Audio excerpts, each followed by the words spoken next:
नमस्कार, हमारा उत्तर प्रदेश देख रहे हैं आप और मैं हूं आपके साथ गौरव राजेंद्र। बुलेटिन की शुरुआत करते हैं। पौड़ी उत्तर प्रदेश के मुख्यमंत्री योगी आदित्यनाथ शुक्रवार को अपनी भतीजी की शादी में शामिल होने के लिए उत्तराखंड के पौड़ी जिले में स्थित पैतृक गांव पंचुर पहुंचे।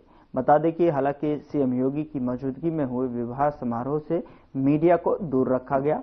सीएम योगी 3 दिवसीय दौरे पर यहां पहुंचे हैं और शनिवार को वो निकटवर्ती ठांगर स्थित राजकीय प्राथमिक विद्यालय भी जाएंगे। सीएम योगी ने इसी विद्यालय से शिक्षा ग्रहण की थी। सीएम योगी आदित्यनाथ के मुख्यमंत्री बनने के बाद यह उनका पहला दौरा है। हालांकि इससे पहले जब वो गोरखपुर से सांसद थे तब भी यहां आए थे।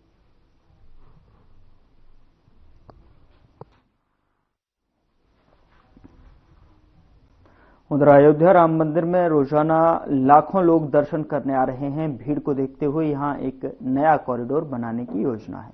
इस कॉरिडोर के बनने से भीड़ पर नियंत्रण करना आसान होगा। रामनगरी में पिछले कई दिनों से निरंतर आस्था की धारा प्रवाहित हो रही है। अब तक 1 करोड़ से अधिक श्रद्धालु अयोध्या पहुंच चुके हैं। भीड़ नियंत्रण और रामलला के सुगम दर्शन के लिए प्रशासन जल्द ही नया यातायात प्लान लागू करने की तैयारी में है।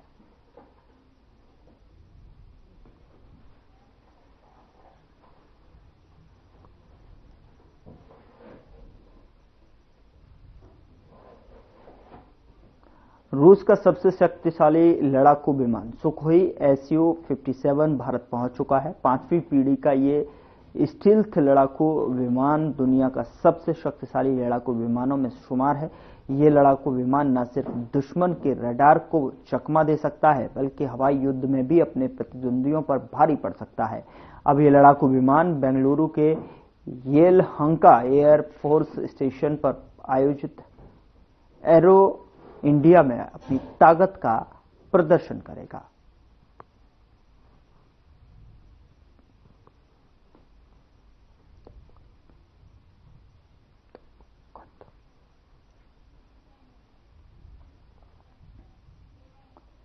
उधर पीएम मोदी की विदेश यात्रा को लेकर विदेश मंत्रालय की तरफ से विशेष ब्रीफिंग की गई। इस विशेष ब्रीफिंग में क्या कुछ जानकारी दी गई, आपको सुनाते हैं। कि विदेश मंत्री जी ने जो कल सदन में बयान दिया वो आप सबने देखा होगा।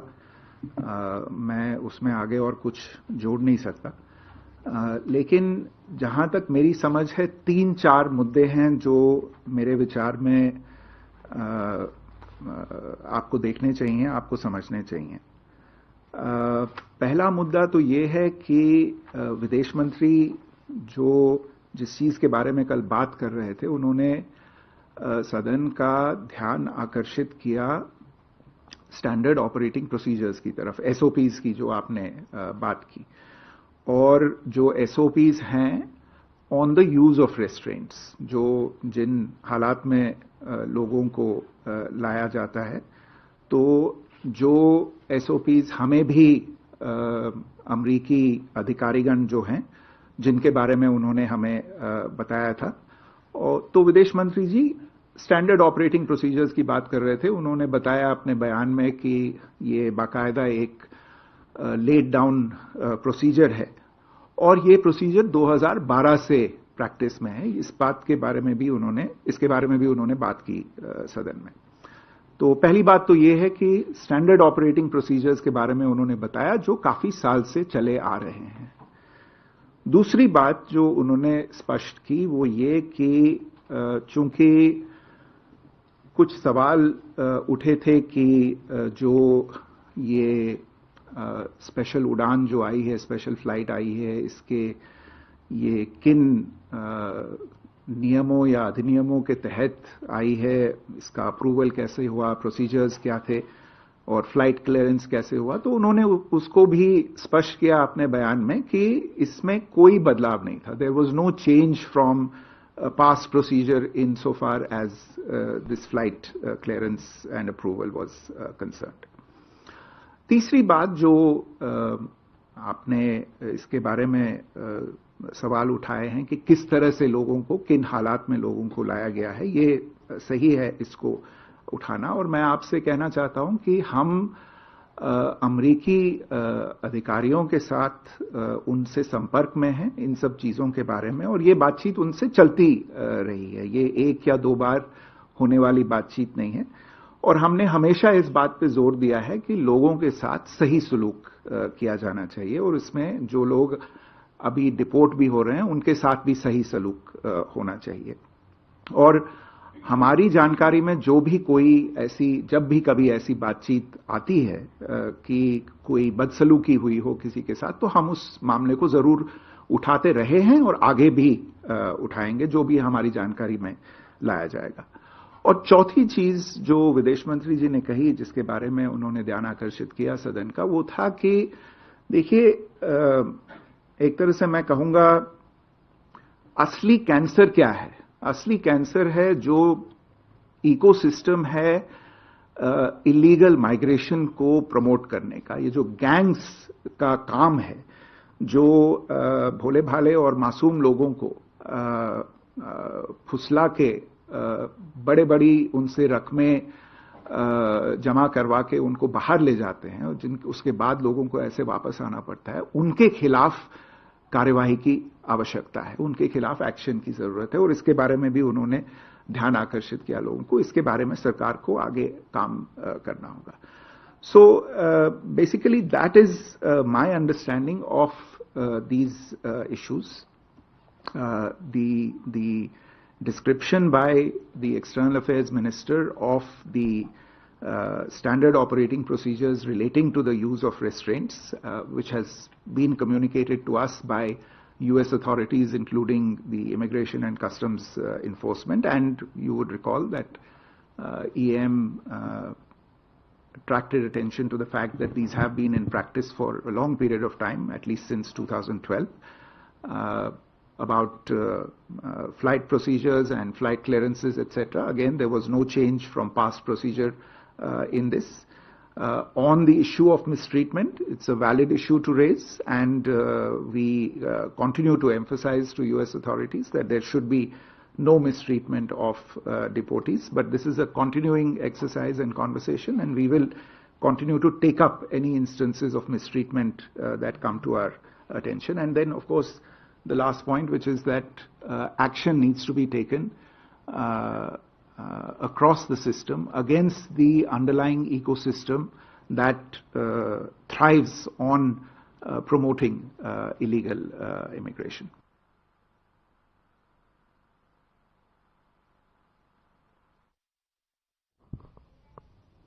उधर पीएम नरेंद्र मोदी एक बार फिर छात्रों के साथ परीक्षा पर चर्चा करते दिखाई देंगे। इस बार की चर्चा और भी खास होने वाली है, क्योंकि ये चर्चा राष्ट्रीय राजधानी दिल्ली के सुंदर नर्सरी में होगी। परीक्षा पे चर्चा कार्यक्रम से पहले इससे जुड़ी कुछ झलकियां सामने आई हैं, जिससे जो है पीएम छात्रों के साथ बातचीत करते नजर आ रहे हैं।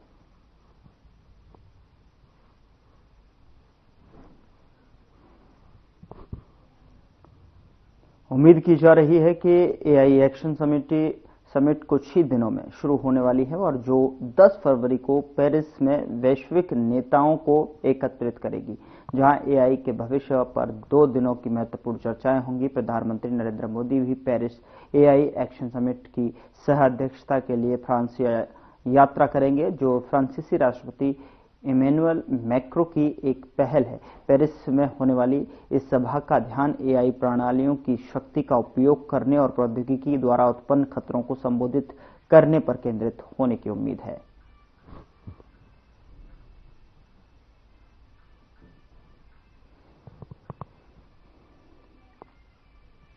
महाकुंभ 2025 में अब तक लगभग 40 करोड़ के करीब श्रद्धालुओं ने पवित्र स्नान किया है। बता दें कि 13 जनवरी को पौष पूर्णिमा के स्नान से महाकुंभ का आगाज हुआ था। गुजरात के मुख्यमंत्री भूपेंद्र पटेल 7 फरवरी को सुबह 9 बजे गुजरात से स्टेट एयरक्राफ्ट से प्रयागराज पहुंचे। उन्होंने बड़े हनुमान मंदिर दर्शन, गुजरात पेवेलियन भ्रमण और कुंभ स्नान किया, और आज ही वो प्रयागराज हवाई अड्डे से गुजरात के लिए प्रस्थान करेंगे।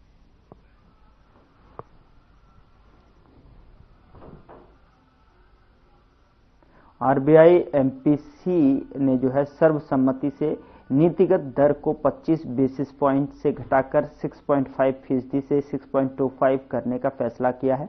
आरबीआई गवर्नर संजय मल्होत्रा ने कहा कि आरबीआई ने जो है अनुमान से अगले साल के लिए वास्तविक जो है जीडीपी वृद्धि लगभग 6.7% रहेगी। भारतीय रिजर्व बैंक यानी कि आरबीआई गवर्नर संजय मल्होत्रा ने रेपो रेट में 25 आधार अंक यानी कि 0.25% की कमी करने का ऐलान किया। रेपो रेट में कमी आई तो सीधा असर लोन की ब्याज दरों पर होता है और होम लोन से लेकर कार लोन तक किस्त होते हैं। और आपको बता दें कि आरबीआई द्वारा बीते 5 वर्षों में पहली बार रेपो रेट को घटाया गया है और इससे पहले जो है मई 2020 में रेपो रेट को घटाकर 4% किया गया है।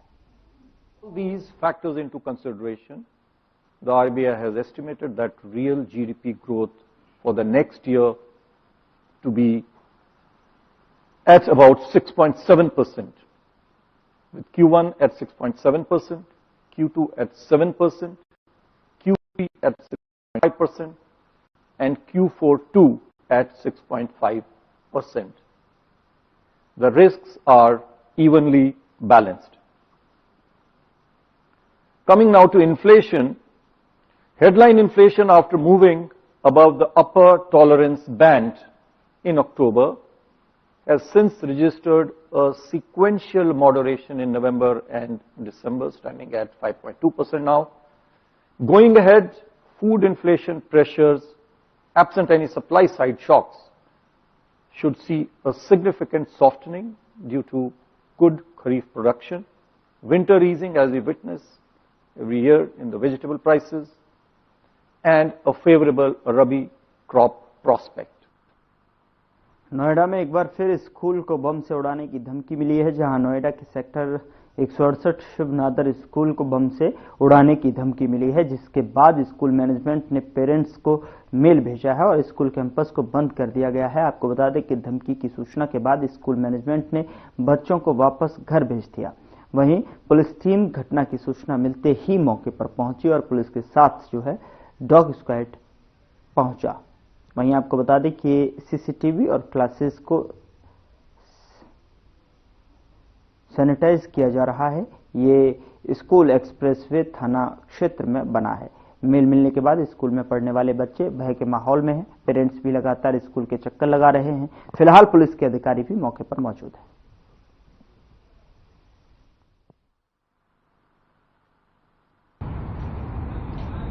देखिए, आज सुबह एक सूचना मिली थी शिवनादर स्कूल से 8:08 बजे करीब कि यहाँ पर बम की सूचना है। इस पर तुरंत हमारे सारे स्टाफ, मैं जिस तरह हमारे डीसीपी, एसीपी, बम डिस्पोजल और डॉग स्क्वाड, फायर सर्विस सभी लोग आए और इसे थारोली चेक कर दिया गया। कहीं कुछ नहीं मिला है। ये एक गलत सूचना जिस पर कॉल आती है, ईमेल आता है, उसके द्वारा ये आई थी। और इस समय एग्जाम भी चल रहे हैं तो मुझे लगता है किसी बच्चे वगैरह की शरारत होगी, पर फिर भी इसे हम सीरियसली ले रहे हैं और इसका पता लगा रहे हैं। सर, सर्वर के लिए साइबर टीम को लगा दिया गया है? हाँ, लग गई है टीम। जैसे ही आई सबसे पहले वहीं सूचना भेजी गई, उधर साइमल्टेनियसली यहाँ चेकिंग शुरू कर दी गई। सर, कुछ वैसे ही मेल है जिस तरीके का अभी कुछ दिन पूर्व दिया गया था, ये इससे अलग है? नहीं, ये इससे अलग है और बहुत अजीब टाइप का है और इसमें जैसे साउथ इंडियन टाइप का कुछ लिखा हुआ है, पर वो तो आगे इन्वेस्टिगेशन से पता चल पाएगा। ठीक sir, thank you. Uttar Pradesh के पर्यटन एवं संस्कृति मंत्री जयवीर सिंह की उपस्थिति में उनके आवास पर पर्यटन विभाग के एक राही पर्यटक आवास गृह खुर्जा बुलंदशहर को पीपीपी मोड पर संचालित करने के लिए एग्रीमेंट किया गया है। इसी प्रकार की 9 और संपत्तियों के लिए भी जल्द समझौता किया जाएगा, जबकि 11 संपत्तियां पूर्व में ही पीपीपी मोड पर दी जा चुकी हैं। इन समझौते से जो है सकारात्मक परिणाम आएगा। एग्रीमेंट के बाद जयवीर सिंह ने बताया कि पर्यटन के प्रति बढ़ते आकर्षण के कारण उत्तर प्रदेश पर्यटन के क्षेत्र में अग्रणी भूमिका निभाने जा रहा है। इसको देखते हुए पुराने एवं जीर्ण शीर्ण राही पर्यटक आवासों को पीपीपी मोड पर हस्तांतरित कर संचालित करने के लिए दिया जा रहा है। अपनी गौरवशाली संस्कृति और ऐतिहासिक एवं पौराणिक महत्व एवं धार्मिक विरासतों के साथ ही समृद्ध प्राकृतिक वन संपदा के चलते पर्यटन के क्षेत्र के में जो है निवेश आकर्षित हो रहा है, जिससे रोजगार के अवसर और प्रदेश की अर्थव्यवस्था में भी योगदान संभव हो रहा है।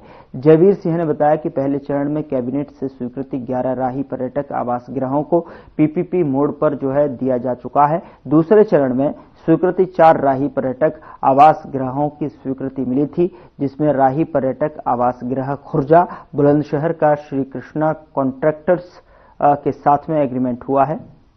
बता दें कि बाकी 3 राही पर्यटक आवास गृह भदोही, राही पर्यटक आवास गृह मुंशीगंज अमेठी और राही पर्यटक आवास गृह देवा शरीफ बाराबंकी का जल्द एग्रीमेंट होगा।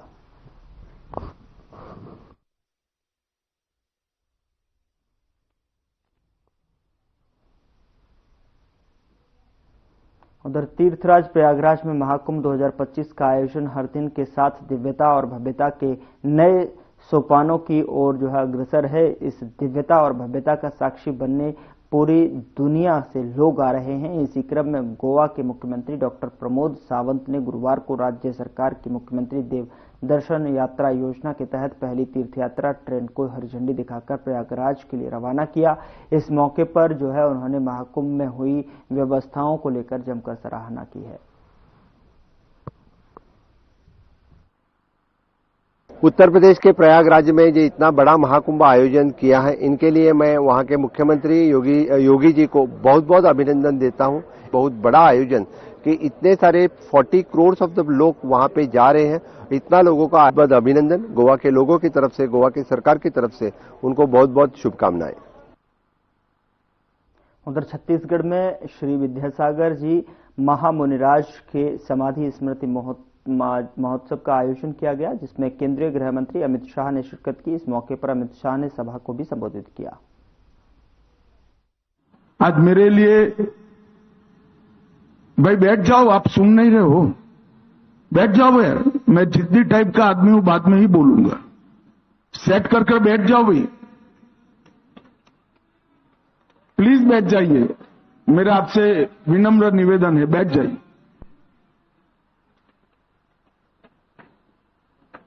मेरा परम सौभाग्य है कि डोंगरगढ़ की ये पवित्र भूमि, जिसे आचार्य विद्यासागर जी महाराज ने अंतिम साधना समाप्त कर समाधि के लिए जिसको पसंद करा, यही भूमि पर उनके समाधि के ठीक 1 वर्ष बाद मैं यहां उनको श्रद्धांजलि देने के लिए आया हूं।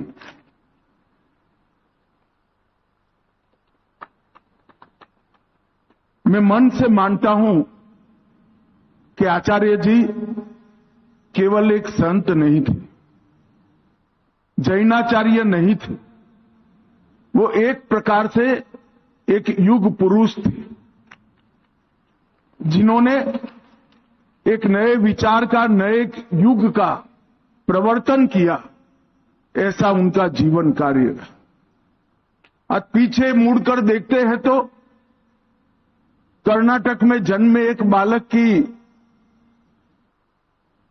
तप साधना से भारत, भारतीय संस्कृति, भारतीय भाषाएं और भारत की पहचान, इसके वो अपने कर्म से ज्योतिर्धर बने और शायद ही ये सम्मान किसी धार्मिक संत को मिला होगा, जिन्होंने धर्म के साथ साथ देश की पहचान को विश्व भर में व्याख्यायित करने का काम। मुझे मेरे जीवन में कई बार, 5 बार मैं आचार्य जी के चरणों में बैठा हूं। हर बार उनका आग्रह रहता था कि हमारी भाषाएं, इसका संरक्षण और संवर्धन होना चाहिए, हमारी संस्कृति अक्षुण्ण रहनी चाहिए, भारत का गौरव, भारतीयता का गौरव विश्व भर में दिगंत तक फैलना चाहिए और भारत की पहचान इंडिया नहीं, अपने नाम से भारत से है। और भाइयों बहनों, पूरा विश्व अचंभे में पड़ गया जब G20 की मेजबानी भारत कर रहा था और G20 का जो निमंत्रण विश्व भर के राष्ट्राध्यक्षों को गया, वहां प्राइम मिनिस्टर ऑफ इंडिया की जगह प्राइम मिनिस्टर ऑफ भारत लिखकर निमंत्रण।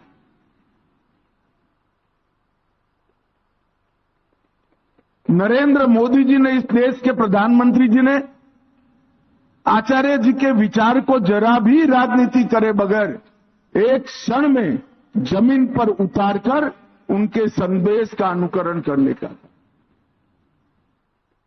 और पूरा देश अचंभित था उस वक्त, और देश भर के भारतीयता के भक्त बहुत आह्लादित थे, आनंदित थे।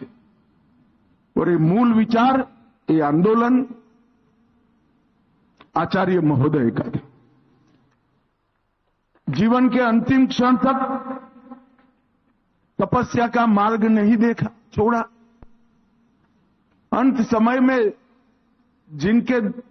जिन्होंने उनके दर्शन का सौभाग्य प्राप्त किया, वो सभी को मालूम पड़ गया था कि जीवन को पंच तत्व के साथ एकाकार करने का इससे बड़ा कोई रास्ता नहीं हो सकता।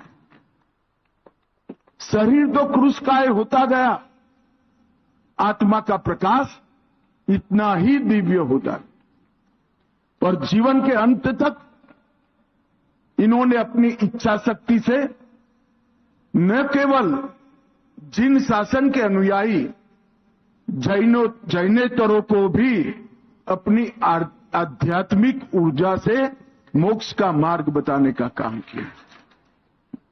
धर्म, राष्ट्र और समाज, ये तीनों के लिए जीवन का हर क्षण समर्पित होना चाहिए। ऐसा बोलने वाले तो बहुत लोग संसार में मिलते हैं, मगर पूरा जीवन इस तरह से जीने वाले लोग कभी कभार ही देखते हैं, और ये आचार्य है।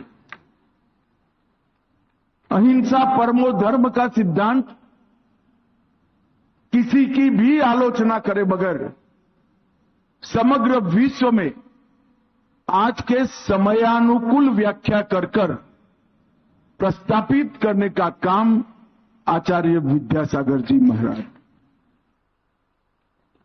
जैन धर्म के सारे सिद्धांत जरा भी छेड़खानी करे बगैर पूरा जीवन न केवल उनका, उनके शिष्यों का भी उसी रास्ते पर चले, इसका उन्होंने आग्रह रखा। और आज मोदी जी के नेतृत्व में भारत भी वसुधैव कुटुंबकम और अहिंसा परमो धर्म के सिद्धांतों की पोटली बांधकर पूरे विश्व के अंदर इसका प्रचार कर। आज मेरे लिए बड़ा सौभाग्य का विषय है, नवीन जैन जी के नेतृत्व में डोंगरगढ़ के सारे कार्यक्रम के आयोजक मुझे मिलने के लिए आए थे कि आचार्य महोदय की समाधि की पहली वर्षगांठ पर 100 रुपये का सिक्का उनके स्मारक में reserve bank of India. Bulletin में मेरे साथ इतना ही, पर अब वक्त हो चला है डॉक्टर राकेश गुप्ता के साथ हमारे खास कार्यक्रम प्लस माइनस का।